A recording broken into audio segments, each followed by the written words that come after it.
Welcome to another episode of Ruff Talk VR, a weekly podcast with in-depth game reviews, exclusive developer interviews, and the latest MetaQuest and virtual reality news. We join our hosts, the father-son team of D. Scruffles and Stratus today, as they spend another episode breaking down and discussing the world of virtual reality. Hey, welcome to this episode of Ruff Talk VR. Today we got a fun one. I've already got sweaty hands on this one. Yeah, I'm excited for this one. Today we're joined with Dan Clifton and Nathan Frazier of Top Right Corner, the creators of now Flock of the Low God. We originally talked with them back from their game Atlas Mystery, one of the best narrative games. Yeah, a home run, a game that we still feel should be on the official MetaQuest store. 100%. So I was already hyped when they said that they were working on a new game.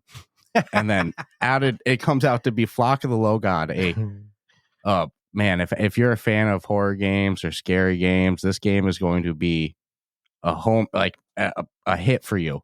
They've crushed it. But before I get too carried away, in case any of our listeners haven't, heard any of our past interviews with you two, do you mind to introduce yourself for the listeners, Dan and Nathan? Tell them a little bit more about what you do over at Top Right Corner and Flock of the Low God specifically.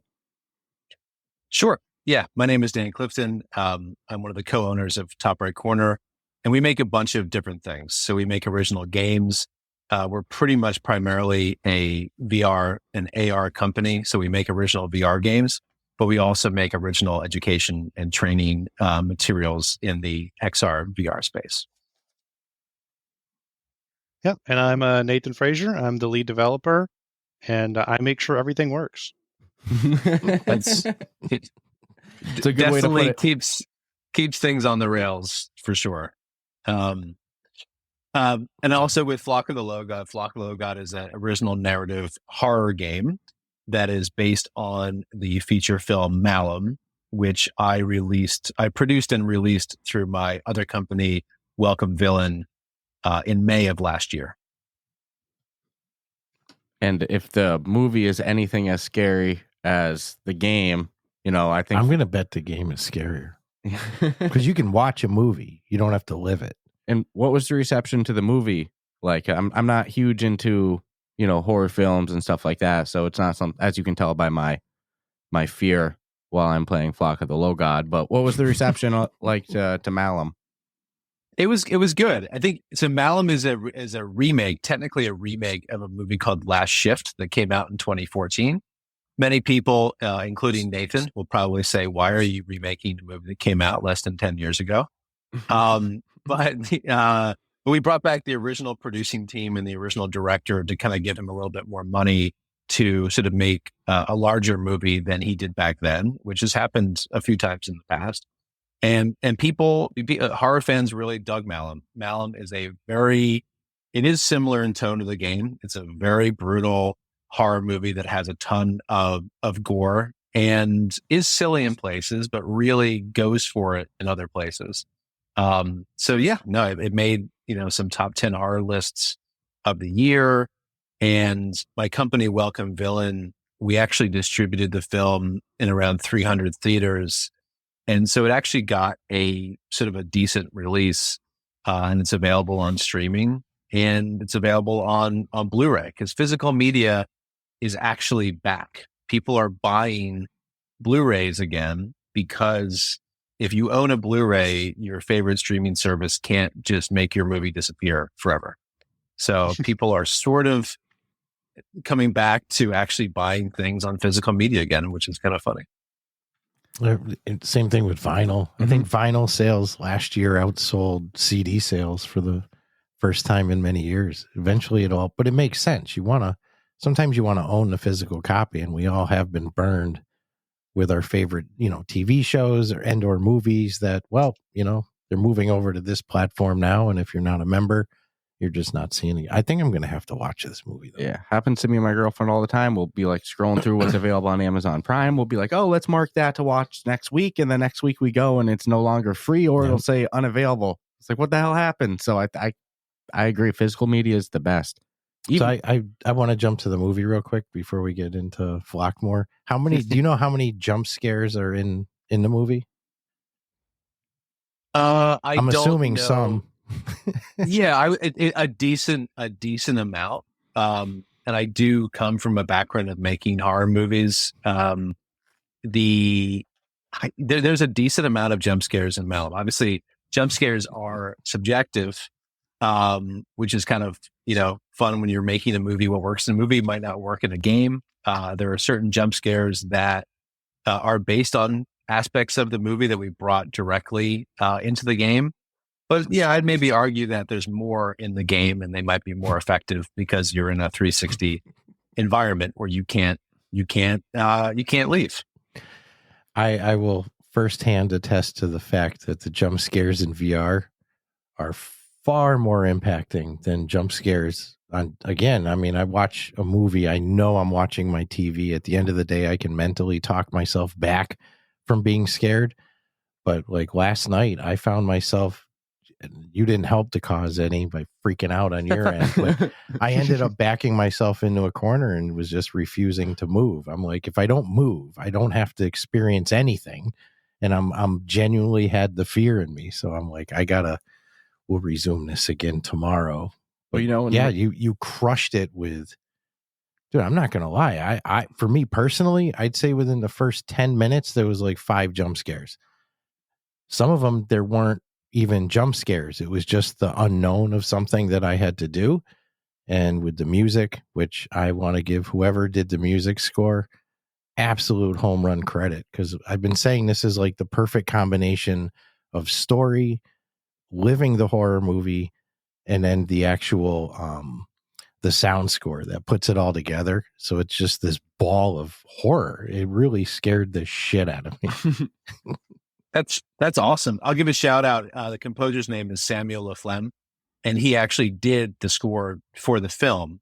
And then we brought it over for the game, and Nathan and I sort of cherry picked what we thought would be the best tracks actually from the film to appear at what stage and to give this progression, which is harder in a game because you don't know exactly where people will be when you're obviously looping different tracks and you're mixing things together and having things start at different places. But yeah, I mean, Sam crushed it and knocked it out of the park. So that's a huge production value we were able to bring over. Wow. You can see the whole movie level production in the film and the narrative aspects of it. And something I'll give a lot of props for, because I can only imagine it's a challenge, is for somebody like myself or my dad over here who's never watched the film. It didn't feel like I was missing. I didn't feel like I missed out anything on lore or anything like that, So for somebody that's never watched the film, I wasn't lost like you might be in other games that are based off of IPs and stuff like that. So what was it like balancing that of, you want to make it special for people that have seen the film, but you also don't want to throw off any new user that's never seen the film either? Yeah, I mean, I have, just to go back, I mean, we got into making VR products because I was making a movie called Belko, and we made Belko VR. So kind of going back to that sort of inception moment of getting into making games. It's always a balance because we made this as a small game, partnered with a small movie studio that I'm also a part of. It's very indie. Everything is super indie. So, you look at all this stuff of like, Warner Brothers, Discovery, all these huge companies trying to release these tie-in games. And sometimes they feel really half-assed, or they feel kind of just like a cash grab or whatever else. This movie like has a very small but very passionate group of fans. And so I think for us, it was just about making something that felt natural to the movie and had the same tone. And so in terms of bringing people into it who knew nothing about it, we had to really strike that balance. And I think the best way to strike the balance is just to make something scary that sort of unravels the narrative slightly more over time and just allows you to kind of get into it. But you're doing things that are physical. You're doing things like, secure the station, find this. You're not really doing things that really mean that you have to understand more of the lore. And that kind of comes through over time. But it was very like practical things that you have to do just to survive in the game.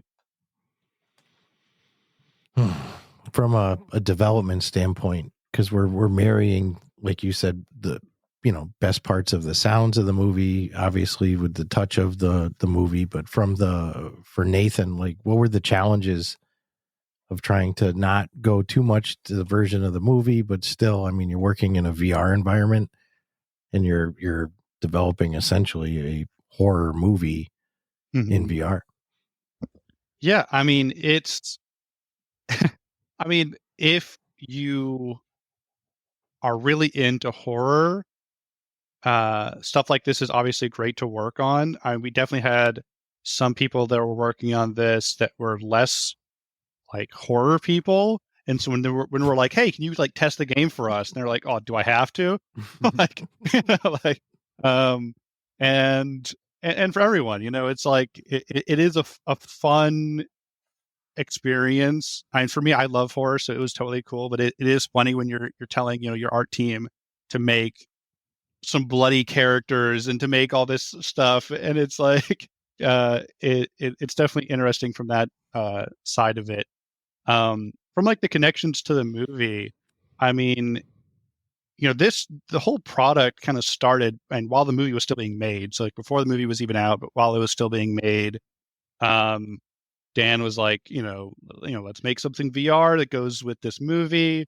And kind of the original version of this game was like completely different. I mean, we were going like for, something very different, very more action based, less story based and stuff.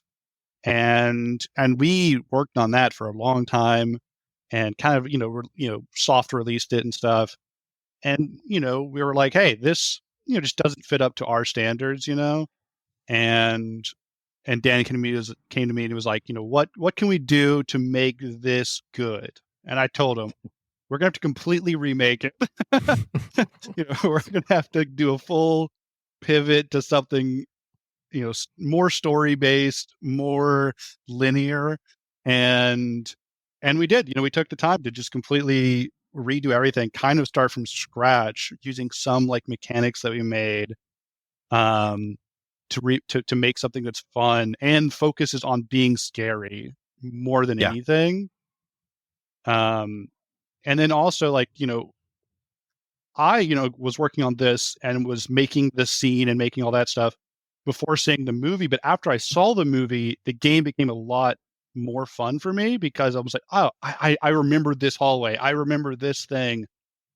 And so then it was like, okay, as we were kind of bouncing ideas off each other and stuff, I definitely tried to make sure that I was like, we got to include tapes from the movie, like let's include some scenes from the movie that tie you in, because there is something cool about seeing like a live action scene, in a VHS tape and stuff, and then it's like, oh, I can recognize that character, or I can recognize that place, and it is something very fun about that. Yeah, I was curious if those, I won't talk about the specifics of them, but if those were clips from the movie that you were viewing on the television. Yeah. I mean, we basically use that as a bit of the backbone to kind of go back to Nathan's point. And we'll be really open and candid about this. Our first version of this really sucked. Like our first version, and maybe it's a little bit unfair, but I think we made it in a way, and I take, responsibility for this, is that we were chasing a medium rather than a true game narrative. And I think we were trying to get something to fit into combat-based horror multiplayer. And we made this game that sort of fit into this Venn diagram that a few different platforms are really clamoring for. And so we sort of made it to fit into this box of, oh, we could do multiplayer. Spent a lot of time figuring that out. That's very difficult in VR to get right. We spent a lot of time on characters that had physics that we relied too much on, that were never going to work properly without hiring a full-time animator who had that experience that we couldn't afford. And the game just wasn't scary enough. And so our first version sort of was like the worst of all those worlds, because we tried to make it many things instead of one thing. And so Nathan's right. Like we kind of, after we put out that first early access version, we were basically saying, how can we just get back to basics, make something that's truly scary, And the way that we're going to do that, like what do we have? What are the assets that we have? Well, we have this movie and we've already built this police station that has all these design elements and is copied off of the movie. Let's just go with the backbone that these tapes and these segments and these vignettes have for a narrative structure.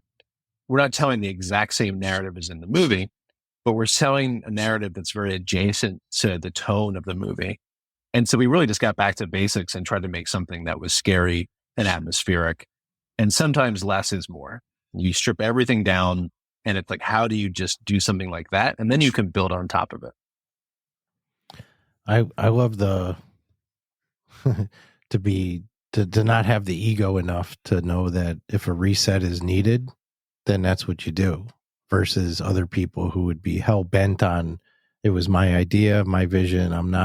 I don't care what you think. And that's probably the difference between good and great as well. But thus far, I mean, I didn't try the other to know how bad it might have been, which might just be developer opinion more than consumer opinion, because I've seen that happen as well. But no, it was consumer. It was consumer opinion. It's fine. Fair enough. But what I'm experiencing with Flock of the Low God is it's fucking next level. I'm not gonna lie. I mean, I'm an adult. I mean, I was frightened. I didn't want to move anymore. I was scared. And I don't even know if I can die, like, per se, where I was at. But I felt like You could. the music was certainly encouraged. And even the theme, I don't know what to call it, a little jingle, or the young lady singing the little cult song, I'll say. Holy crap. You know you're gonna get scared shitless. I want to own a copy of that music too, because it's just frightening as hell. And the jump scares are very well timed, which, like, you know, it's right when you would hope to. And from a development standpoint, how do you figure out that here's where we should add something that pops out and scares you? Is that something like you run through the map with nothing and you go, well, wouldn't it be crazy if something popped out there? Or do you kind of design the map around the jump scare already in mind? What's that process like?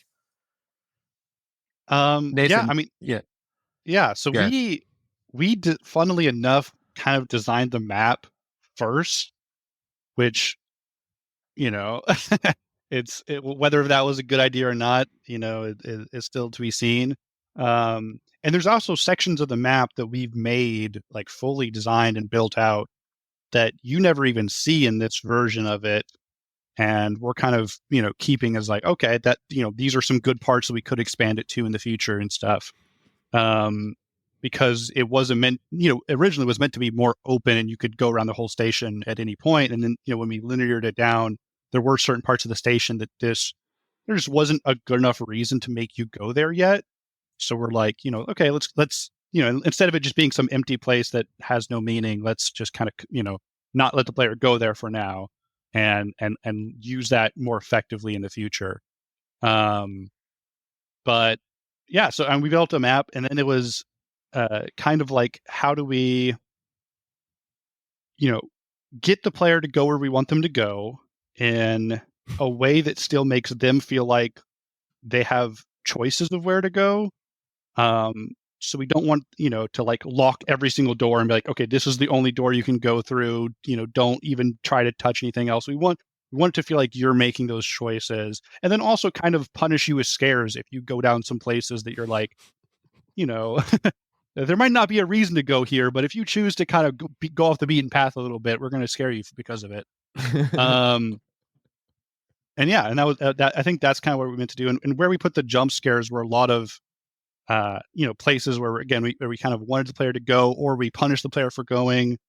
And we also tried to make sure we didn't limit player movement too much, because we kind of did that originally in some of the first version of some of the jump scares. We'd be like, okay, let's lock the player in place, kind of play this almost cutscene-esque scare, and then let the player move again. And, you know, right away through testing, we're like, okay, let's not do that. Let's not lock the player's movement for these cutscene things. Let's make sure that we can make the scares work while giving the player freedom of movement. Yeah. I'm not moving. Well, just to add to that too, right? So I think from the background of making movies, because there is a scare in this that happens, you know, Depends on how far the player gets, but usually around, 8 to 10 minutes into the game. And it is a bit similar to when we made movies. It was a thing where you got to get people early, because these things, jump scares are always subjective. There's certain things that might land. That's a combination of timing, sound, just how people are feeling. There's certain things that might land for 90% of the audience. But then after you've landed a big scare, then you want to fill in with atmospheric and everything else, because then there's things that actually aren't jump scares, but maybe they're the outline of a shadow. Maybe there's something else. Maybe it's sound. Basically, the human mind fills in those things afterwards. And so you can't have these big jump scare moments every 5 seconds, because actually you get kind of dazed to it. But actually your mind, or used to it rather, but your mind fills in gaps as you're moving throughout of things that might be scary, but it's just a pipe or it's just an aspect of the station. And so that's a bit of a trick from carried over, I think, from making movies, is that once you get someone once and you have stuff that might happen, then their mind does fill in the rest. I know the particular incident you're referring to, I believe at that about 8-minute mark. And I knew, just based on everything happening, I'm like, something's going to go down. And every instinct in me is telling me how it's going to go down. And it goes down the exact way my brain said it. You're the character in the movie when you and watch. I still fucking yelled out a little scream when it happened. And I knew it was going to happen. But you're right. I'm scared when I touch a door. I won't say what I'm doing, but if I'm touching a door and I got to open it and it opens, I'm like, shit. I don't know what's on the other side of the door. The guy in the on the radio tells you too, like, don't wander to places you shouldn't go too. They kind of warn you, like, you're gonna get scared if you go. Dude, you don't know. You're scared. You gotta go places. You know how when you're watching a movie and a character's about to do something bad and they have the music playing, you're like, don't do that. Why are you doing that? You are that. Yeah. Yes. It's like, why are you turning around? Why are you going in there? Like, you are that character screwing up in a movie. Summer camp. Yeah. That's why it makes it's special in VR. I think it's way more scary because it's almost like being in a unscripted movie. Yeah, dude. I didn't feel like I was in control. The situation's getting very, very grim for me. And that's really high praise. Really appreciate that. No, that's 100%, man. I legit, if you could have hooked me up to a monitor, you would have saw shit spiking, and it was just building.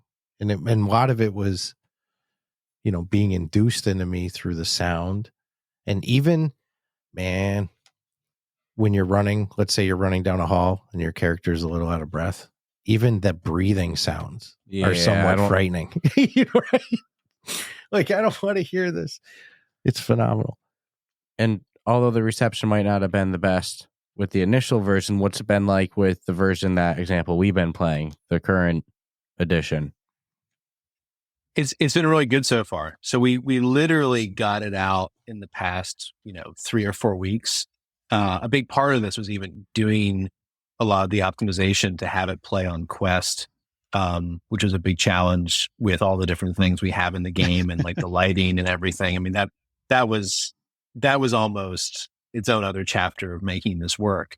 But yeah, I mean, people who have played it, and horror fans, and also just other casual VR players, I mean, there's been great playthroughs, and people really have enjoyed it so far. I mean, we just want to get it out to as many people as possible, because once people do play it, there's a bit of a bad taste, I think, from the first version that just was not scary and did not work well. But I think once we've been able to kind of market it, which we've done through side quests quite a bit and in other ways, the reception's been really good. I think this is probably right now is my sleeper horror game of the year. Again, for fans of the genre, I have never been scared that much playing a game. You keep saying ever. I love your saying the way you're putting it. I won't be defeated by ones and zeros. Yeah, that was my take. I'm like, there's no way in hell ones and zeros are beating me out. It's more than that. I have to finish. More it. than that. Tell that to your brain. In full VR, you're no, because like Dan situation. said, your brain fills in the blanks, and we've all watched enough horror to know. Like, we're trained. We know bad shit's gonna happen. Well, all of your senses are going off. It's Dude, insane. I was so scared. Yeah. I was holding my gun, just standing in that corner like, no, if I don't move, no, I don't have to see shit. I don't have to hear shit. That's funny. And how long is the game, go for playtime wise in its current iteration? Obviously, it's not done yet. Like you said, it's an early access. Maybe you add a lot more areas or whatever, but from start to finish and what's available now. I would say from start to finish, it's ironically, it's almost like an hour and a half. Like you can speed run it a lot faster, but I think the current version, if you didn't watch playthroughs, if you went into it cold, it's probably about an hour 15 to an hour and a half. So it's almost like you're watching a horror movie, which I didn't really think about until right now. But it's almost as though you're in your own choose your own adventure horror movie kind of situation. And there's certain things, there's puzzle aspects, there's certain sort of tasks, and I would say many missions or many things to accomplish that you have to do along the way. Some people it might take longer, but I think that's a pretty fair estimate. Well, I'm not running either, so No. I know I'm dragging ass. But I like the balance of time being pretty similar to because to me I feel like I'm living the horror experience. I'm not. This isn't something that has to go on for 12 hours here. Well, again, it does not. It's an early access. Do you have like a, I guess, vision for how big you would like to see it get? Is that about the runtime you want to keep it at, or do you have a bigger vision? I think ideally we have this version right now, and there's so many things that go into like the optimization, and some other stuff that I'll get to. But yeah, ideally we probably have it be around 3 hours, a little bit more, because there's some flashbacks, there's some other things we can do. The main character has a father who was also a police officer, and there's some lore behind that. And so I think you could easily do flashbacks to some other encounters with the cult, some of the cult's origins. So there's lots of things that you could bounce around to that are scary, but also could be more action based or more shooting based or more, there's different levels or set pieces. Like we kind of looked at it almost like a film of like, what are the set pieces that we have? What are the chapters of set pieces and how can they be different so that you're taking advantage of different versions of what horror VR can be. So it's not just a wave shooter or it's not just one aspect of it. So off the wall question, perfect world scenario. Game is, everyone freaking loves to be scared to death. They're all over it.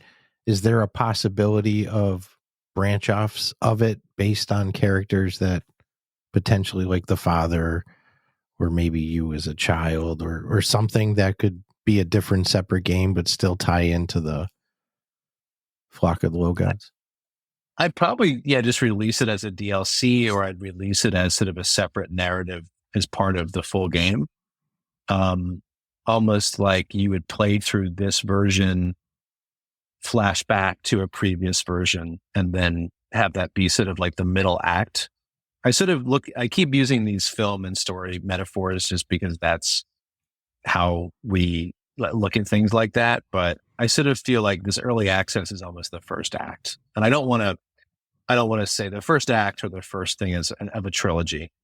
And I don't want to say that to dissuade people to say, oh, I don't want to try it because it's not complete. I think we priced it in a way where it's a pretty low entry kind of get into this. But yeah, I think ideally, so there's this version, which has a bit of a cliffhanger, and then you would flash back to some other stuff. I believe it's $9.99. $9.99, correct? Yeah. Cheaper than a movie. Mm-hmm. And it is on Quest and PC VR in early access as well. So all VR fans and those. Did you take the early access right off of it? It's a good friggin' experience. How similar are the Quest and PC VR versions? Well, Nathan, I think you can address that. So, I mean, getting it. So we built out the PC version first, right? So we definitely went into it where kind of the opposite is what we did with Atlas, where with Atlas, we're definitely like, okay, let's make the Quest version first and then kind of improve some visuals for the PC. Where this one, we kind of went the other route where we built out the PC version first, made that look as good as we could, and then dialed some stuff back for the Quest. And I mean, it was painful. I mean, to get the whole station and all of the characters, and plus you have like the video clips and all these other effects that we had. There definitely is some. We tried to make sure that the station, everything looks really, really good, both on Quest or PC. We definitely put a lot of work into making sure that in some cases we had to build entirely new systems for the Quest version that, look the same, but on the back end it's completely different because, for optimization reasons, because we definitely wanted it to still be a super fun experience and still look really good on the Quest. However, with all that said, for the best looking version, obviously the PC just has more power, and we definitely, because we built out that version first, there is going to be visual improvements and visual effects that we either dialed back or had to take away on the Quest version. So, if you are looking for, all of the visual effects, all of the decals everywhere, all of the bullet effects and all that stuff, and you want more blood in your game, then the PC version definitely has that. I think with, you could also play off of, obviously, Quest Link, or you could play off of, you can play on a Quest 2, but obviously tethered to a computer. Just the real-time lighting and a lot of the other aspects that are on the PC VR version, it definitely looks better. And I think in terms of early access, whereas I do stand behind the narrative and the mechanics of the game, the real reason early access is on is because of performance. We've pushed this so far to work across Quest 2 and Quest 3. And that's why the early access sticker is on there, because there's still a thing where I can test on my Quest 2 headset, Nathan can test on his Quest 2 headset. There are other people that have a Quest 2 headset that is just slightly different, or for some reason its memory crashes out early. And so that's more of why the early access is on. It's because we're still trying to find that balance of how far we can push stuff and optimize it without it completely crashing the headset constantly for mobile. Okay. Might be why I had no issues on the Quest 3. Yeah, it's just more of I haven't had any problems. More of a beast. So yeah. Have there been any bugs like that on the Quest 3? Has it all been pretty much Quest 2 related? Really just Quest 2, Quest Pro and Quest 3, anecdotally, because it's still a small sample size, but those headsets have performed really well. Whereas Quest 2, which, is the majority, it's tough because you're making something on an indie budget where it has to work on mobile for Quest 2, but you hope that people will play it on Quest 3, but you also hope that people will play it on PC VR. So yeah, it's sort of a balance. Well, and you got to hit all those markets nowadays too. You leave one out, it's just going to be a lack of sales for one of the platforms. Yeah, it's tough. I'm sure you're tempted. You want to push it as far as you can. We're like, oh, if we can make it just run on the Quest 3 only, that's fine. But unfortunately, like you said, there's still so many Quest 2s. Yeah, such a big user base. They've been selling like hotcakes as well too, since the price went down on them to like $250. It's a hard bargain to beat. So a lot of Quest 2s floating around there for sure. And you had mentioned multiplayer at one point being something that didn't work at the time. That would have changed my fear a little. Is that something that you have plans to revisit, or is it just not something that you feel works in this style of game? I don't think it works in the narrative style. I think the original version was more of a wave shooter, survive 12 minutes against. Yeah, the original version was single player or multiplayer, survive for 12 minutes. Each minute is sort of an hour of your shift, and you have to survive in this more open world of the station. And so just the format of that, and there was more survival things. There was more of like, you could board up a door, you could try and get away from the flock, you could find random ammunition and weapons. There was more melee combat. It was just a much different thing. But once we got away from all of that and kind of using the old adage of don't see the shark kind of thing, once we got away from how can we avoid seeing characters that are animated, how can we avoid doing melee combat, how can we just get away from the things that we couldn't do well, including multiplayer, or just due to our standard is probably a better description. It kind of locked into that single player version because we were just optimizing gameplay and performance for that. So I think the expansion is probably just to kind of go into, is to optimize this, but to go into further worlds. We did do some motion capture recently. So there's motion capture that we've done that is not in this version of the game. But we did some experimental motion capture, I guess around the holidays, and we've kind of cleaned it up a little bit. And so we might have some better animations and some other stuff that we're going to add soon that makes the flock a little bit more intelligent and therefore I think more scary. So because they're not zombies, they're actually, they just adding a few more animations and a few more things will give them more impetus. But yeah, I think multiplayer is just, I don't know, Nathan, if you have any thoughts on that, but I think multiplayer is just tough in this version of the game. Yeah, I mean, this current version relies so heavily on like where you are, right? That, either if we have 2 players or more, I mean, the original version was going to be up to 4 players. And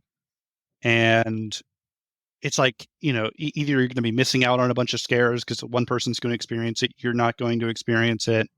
Or, how do you make it where the person's radio into both of you at the same time and, the whole responding thing.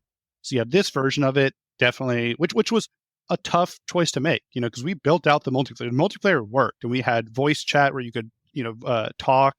And it was like, local based, or the farther away you were, you couldn't hear each other anymore. And we had all this kind of system that was going to make it fun to explore the station together. But we had to make the tough choice of being like, okay, with this new narrative that we want to go down, we can't bring multiplayer over. It just won't really work. And so we did make the tough choice to drop that. But I think for this type of experience, we definitely had to. And I think if we tried to like keep it in, it would have made both of them worse. Makes sense. Yeah, I can't, as much as I'd love to have a companion to ease the fear. Like you said, that would ease the fear, maybe a little too much. For this experience, I'm not upset about having I'd love to see somebody eventually come out with a true co-op, scare the shit out of 2 people. It's just hard to scare both at the same time. I feel like it's a totally different experience. I'm a co-op lover too, but I feel like that's what I'm saying. Imagine if you and I are playing a horror game together and you're still jump scaring. Yeah, I just feel like you start to naturally walk more of like an action line. Like you said, wave shooter is kind of the direction that it ended up in before. I feel like that's just naturally what happens when you go co-op. Whereas if the goal is to scare people, nothing better than getting them alone. I'd put faith in Mr. Clifton to co-op scare the shit out of 2 people at the same time. Let's see. Maybe it can be done. But I think maybe it can be done. I think in its current version though, it's sharp. For this, I'm not saying add co-op to this. I'm the solo. I think just riffing on that, just riffing on the idea. I think to do that, you'd almost need. I keep thinking of it's like the game Battleship or the game, almost like a prisoner's dilemma, right? Where you have 2 people that can't quite see what the other one's doing. I think that to have multiplayer where you're both together side by side, I think that's really tough, not only with current VR infrastructure, latency, lag, other stuff, which has gotten better. I mean, walkabout mini golf is a lot of fun. There's a lot of stuff that's there, but just the timing of that is so tough. But I think if you had a multiplayer where people were, just imagine that the information they were seeing, like they weren't completely blinded to each other, but they were sort of bottlenecked so that they weren't getting all the information. I think that's the way to do multiplayer horror because just having 2 people side by side, I think in the same space and time is difficult. I think a great example of that, if you've never checked it out, or any of the listeners that I highly recommend, is the first level. And it's kind of playful graphics and stuff like that. It's not a horror game by any means. It's a game called Rooms of Reality. That's just a bunch of escape rooms. You do it up to 4-person co-op. But the first level you load in and it's like kind of Saw themed almost. Nice. One person starts and they're handcuffed to a wall in one room, and the other person's free walking around in another room, and the person that's free walking around can see the handcuffed person off of like CCTV. like a security cam. So you only have that level of visually seeing each other. It's only like that in the first level. It's a great game concept, pretty much exactly what you're describing, of a little bit of insight with each other, but not directly being able to work side by side. I think if that whole game concept was done like that first level and scary, I agree. I think you need that disconnected element, because the second I see your player character next to me, for whatever reason, because I know it's a real player, I'm less likely to be spooked versus this one. Like you said, throw yourself against the wall. I'm sitting there quitting. I'm like, I'm out. I'm done with it. So yeah, no, you guys did a great job with it. And currently in early access, like we said, more work to do, but in your words, mainly for performance reasons on the Quest 2. Is there a time that you would like to see the game fully released by? We need it by this date, or is it just kind of loose and when it's ready, it's ready? Well, I think, to be candid, now that we've put this out, I just want as many people as possible to play it and for it to gross as much money so that we can justify adding more stuff to it and continuing. So I don't really have a time frame. We are pushing small updates here and there. Like, I think even with Atlas too, because we're taking Atlas to Pico very soon. And in doing that, Pico made us do localization with different language support, which was a huge pain. I say that because it's a huge pain for Nathan, so it's easy for me to say that. But it's a huge pain because if you recall in Atlas, there's about 1,000 written clues that have to be translated into Japanese now, and that whole system was complicated. But my point is, we're continuing to make updates on Atlas as well. And of course, the updates for Pico are now going to be across Quest as well. So suddenly we're going to have 7 language support on Quest. We're going to have it on Steam. We might install a simple hint system on Atlas, as we kind of messed around with a bit of a hint system on this game as well. And so I think for both of those games, we're going to continue pushing updates and continuing pushing things. But yeah, I would need to get a significant either publishing or other sort of arrangement to then install other aspects of Flock. But we do have plans to do it. But I think right now we're in that just get as many users as possible and get as many people to play it as possible stage. That's great to hear that Atlas Mystery isn't dead either. No. That was a great one. And there's still no word on official store or anything. It's kind of silent on the meta end for that, because that one still boggles my mind as a game that should be on the official store. Yeah, no communication or just nothing on that end. We've never reached out and said, even if they reached out and said, hey, if you did voiceover for the actors, right? Do voiceover for the clues, do a hint system and have it be in these 6 languages. And it was sort of an ipso facto, you get on the main store, we could actually say, all right, that'll cost X amount of time and money, and we could go do that. But no, we've never heard anything to that regard. And, hopefully these changes that we're doing, will allow us to even push further, get it on new platforms. But they've never reached out and said, hey, if you did X, Y, and Z, we would consider you further.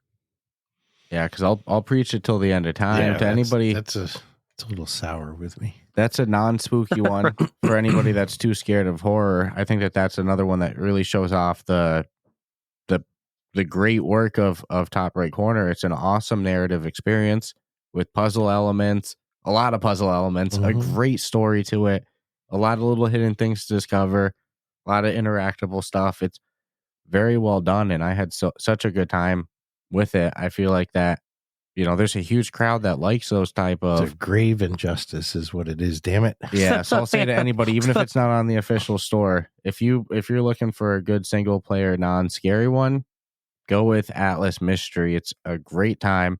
And you know what, though? We're talking about Flock of the Low God. That game is, if you like horror games, that really shows off It's also got a place on the store. Yeah. Because, right now, dude, it's like, for real. What horror game is going to give you this feeling right now today on the store? I just don't. And I don't see it. Were there lessons that you learned from Atlas Mystery that carried over into the development of Flock of Low God, even though they're such vastly different genres? Totally different. I think developmentally, like once we made the pivot to going down this narrative direction, single player narrative, I think for me, I'll let Nathan speak on the technical side because there's probably massive amounts of lessons.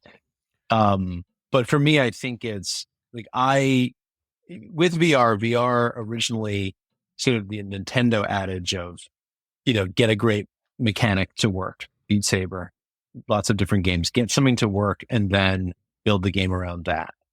And I think we've sort of gone into this phase 2 of VR now where, well, there's also been a lot of ports of like bigger games and bigger concepts over by AAA studios that I think have or haven't worked. But I do miss the fact that there aren't a lot of real like narrative games in VR. And so I think the lesson of that was, and maybe because Atlas didn't get to the main story, we should have like listened to that lesson and just focus on a mechanic. But yeah, just wanted to really double down on, we're making a really scary horror game that's going to be freaky. It's based on an insane movie that's also freaky. So it's more of just like double down on the weirdness and just make something that's like singularly specific. Like don't try and make something that's like another game. Just make something that's really singularly specific and is really unexpected and weird. And so I think that is just what I wanted to kind of carry over. But Nathan, what do you think? I think we did so much different, definitely in the initial version of Flock that was new, multiplayer for the first time, characters for the first time. And originally we had it where, because it was multiplayer, the player themselves had a full body and all that stuff, and you could see legs and all that, which we ended up scrapping as well. But so all that was new. But the stuff that we really brought over from Atlas was like, how can we make dark environments that look really nice, that aren't too dark to the point where it's like, okay, I can't see what's going on, and like that's frustrating, but also dark enough to like keep the mystery. So I think you'll see a lot of that in both Atlas and Flock, of like dark hallways and lighting that is pretty cutting edge, and we're even using more cutting edge in Flock than Atlas, mostly like, because you can always do baked lighting where it's like you bake lighting in and it looks nice and stuff, but movable objects always will kind of look less quality than the static objects. But with this game Flock, we've using some pretty cutting edge lighting technology that allows even movable objects to look really natural and to look nice in dark and light environments, without being, just using real-time lighting everywhere that would just destroy performance on Quest, which sometimes we do kick ourselves and we're like, why didn't we just make smaller rooms so that we could use real-time lighting? Why'd we have to put 500 various objects around the station, whether it be cups, chairs, broken things, papers? We're like, why did we do that to ourselves? And it's like, why didn't we just keep it simple? But at the same time, we don't want to. We we want to push the graphics. We don't want to keep it just like cartoon simple, simple shaded and stuff, like, which there's a place for that with VR games. It's just, I think we kind of specialize more in the realistic aspects of it. Yeah, you guys actually scare me if the technology was super duper good where it could be even more realistic as far as I'm like comfortable with the graphic level for this stage in VR. But I know the day will come too where we'll be looking at like borderline cinematic experiences that you're part of. But I got no complaints. No. I'm curious, just looking back, we can't change anything, obviously, but what do you feel like sometimes you wish you did Flock of the Low God first and then Atlas Mystery? Where I mean, again, we can't change what was, but I don't think Malum was out yet, though. No. Well, no, I don't think we could have done. There's so many things that are steps up in terms of characters. Like there's certain things with Atlas that we decided to do very specifically, that we wouldn't have been able to do at the time. Like we learned a lot making Atlas and making it look really good. And we learned a lot making Flock. So we would not have been able to do Flock first with what we knew at the time. And even like when we did sort of Flock Part 2, where we kind of went back to basics, that really, it wasn't that long. Sometimes when you throw everything out and start over again, it's not going to be the same half-life of time than just starting over again. It actually can move pretty quickly to get to our final version. So let me ask you guys a quick question. So I kind of on that note, right? So we've made these two different games with Flock. I think that, horror VR is its own specific market. How would you convince people, again, if people don't want to be scared, they're probably not going to check it out. But how do you think that you would convince people to play Flock? Because I think that there's also a replayability of just having a game on your headset that when you're trying to introduce people to VR, it's almost, Beat Saber is a great version of just get in, you can do something, right away. Or there's certain games that are really easy to throw people into. But I think we wanted to create a game where like, this is the definitive scary game.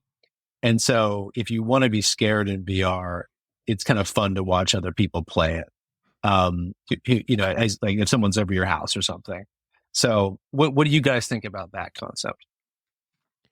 Yeah, well, in order to sell it, like I said before, it's the first one that I've played that I really feel like a character in a horror movie. So it's like if you've ever wanted to be that main character in a movie, this is your one. You're going to be the one screwing up. What did I say in Discord? If you want to be scared to death, this is your game. This is your jam. It's right here. It's waiting for you. And it is a market to itself because you can't convince. Like I'll never get my fiance. I offered her last night. She told me to fuck off. Not even going to look at it. She saw the trailer and it scared the hell out of her. She's like, "There's no way." But to the horror fan, I mean, this is home run. I mean, as a horror fan, you live for the moment of like, I'd love to experience the horror. Yeah, if you've ever wanted to be in the movie, this is it. Different fear than watching a movie.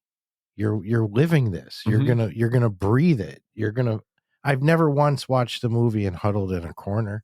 And I'm an adult. I'm 50 years old. I shouldn't be cowering in corners, scared to death. Saying your question. Can we put that on the poster? Can we put that on the poster? I'm an adult. I'm 50. I shouldn't be. I shouldn't be huddled in a corner. It's accurate. Yeah. And like you said, like, do you want to be scared to death? I think that's a great filter because the reality is there's two types of humans. Either somebody's going to hear that statement and go, "No, I don't want to be scared to death."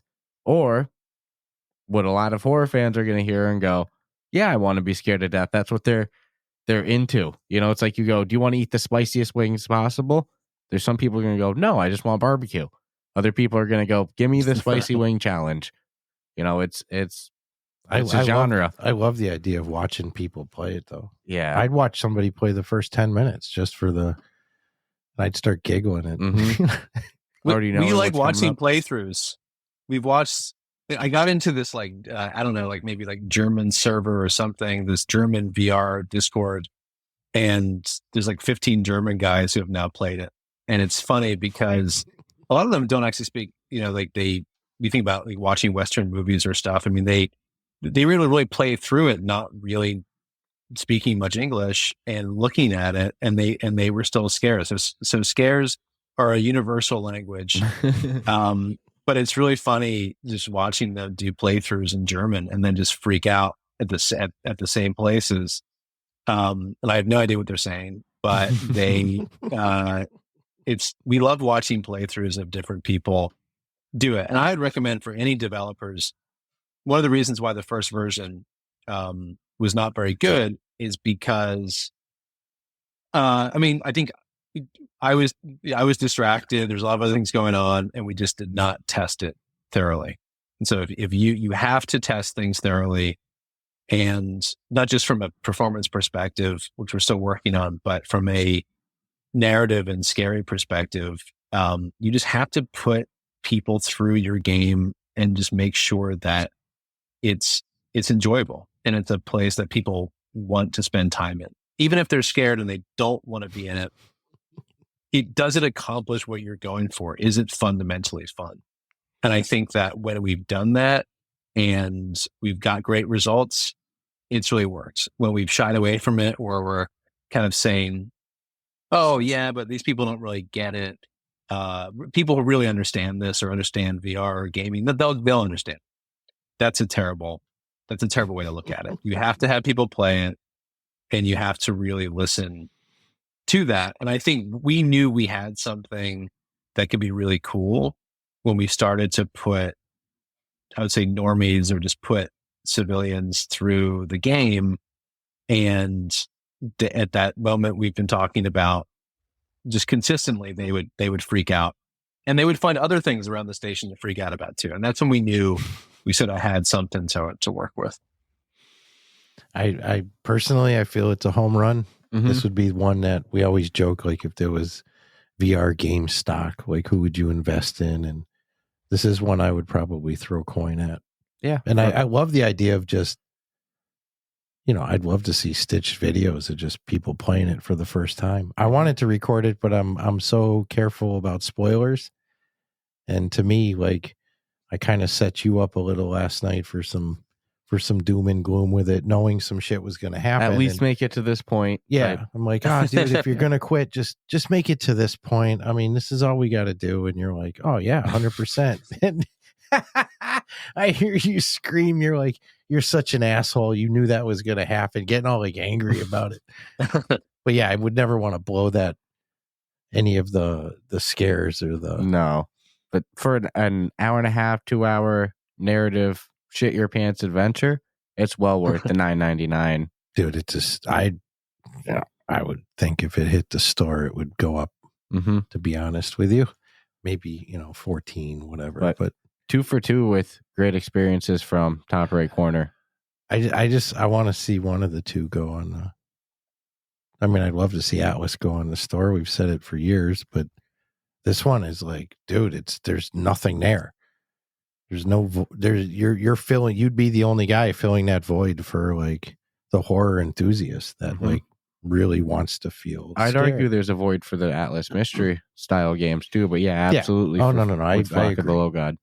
I put Atlas in the like, it should always be there. It should have been there. And it's, I'm not on the food chain to know why, or it would be.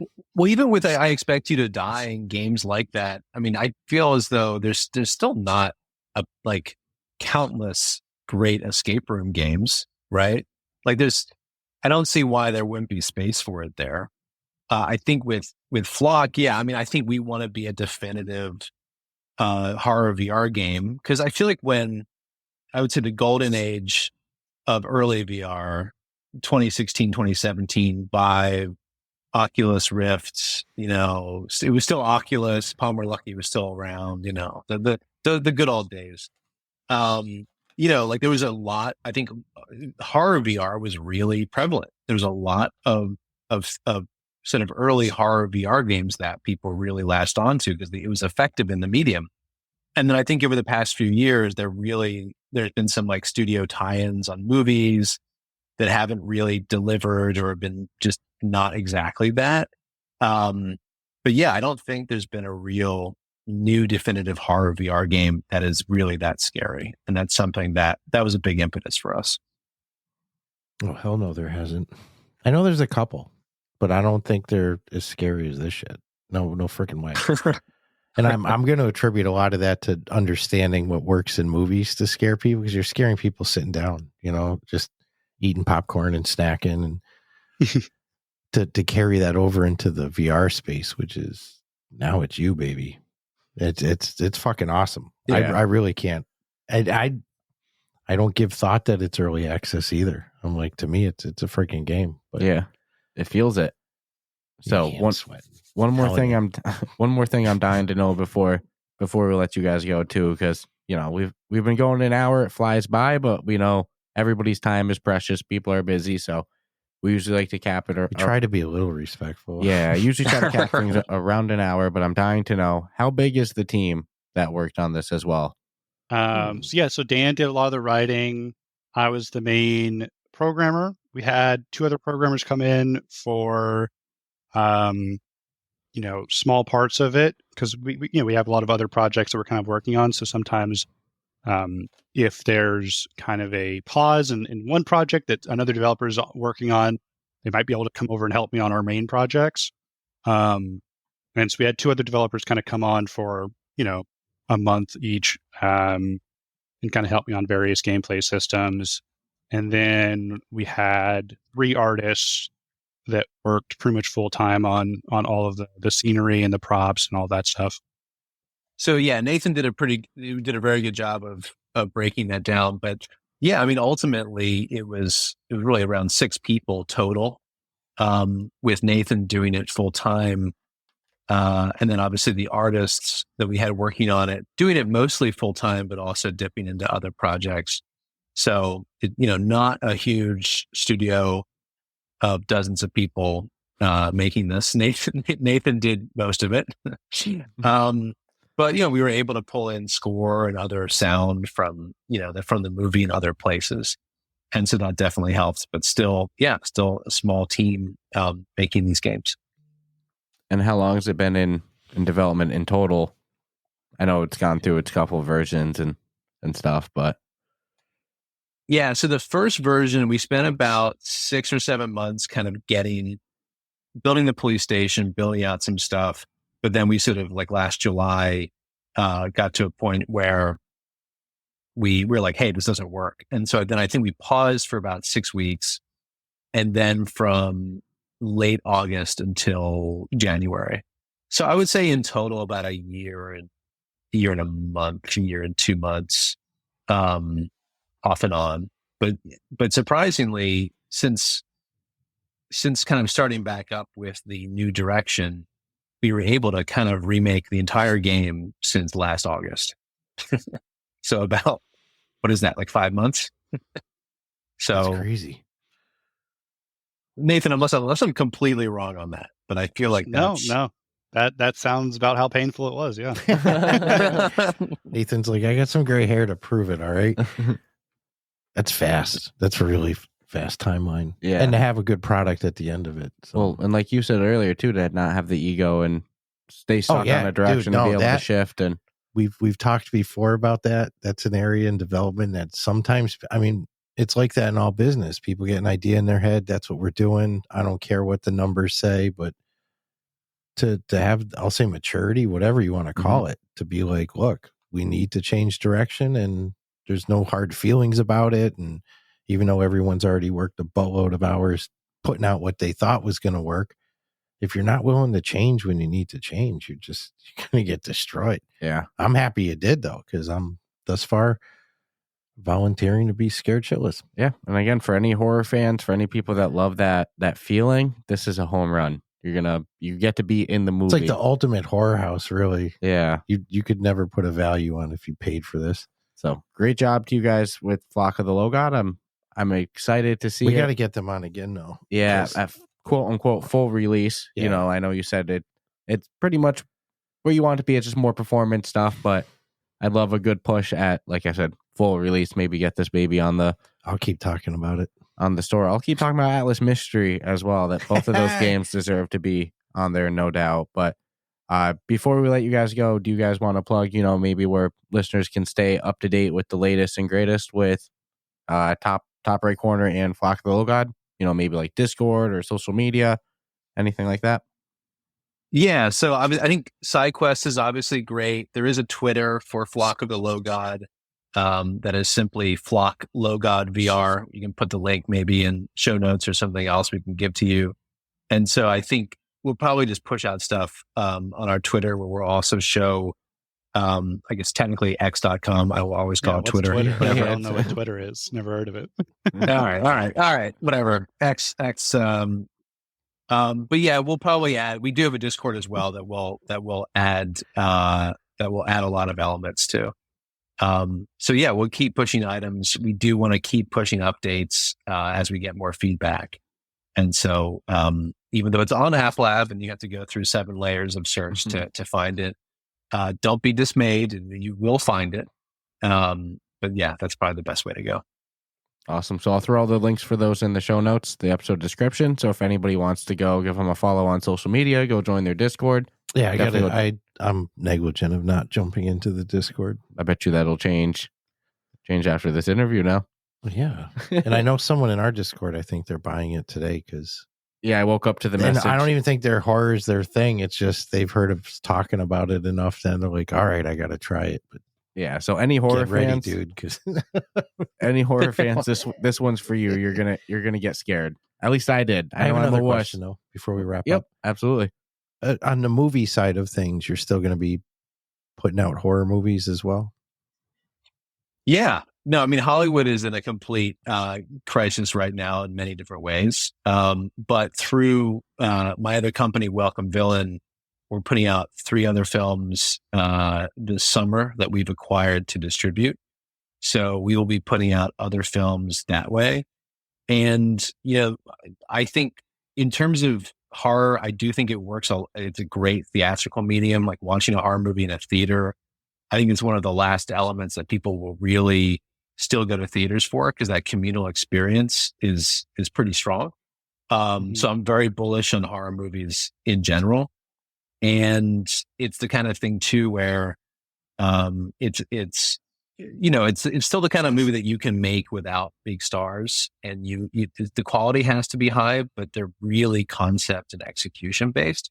So that is a medium that I think will still really be able to be made and be distributed. So, very bullish on horror movies. I'm not so bullish on Netflix spending $300 million or apparently Gladiator 2 cost $350 million to make. I don't see how they'll ever make money off of that movie. And so the 10-year plan.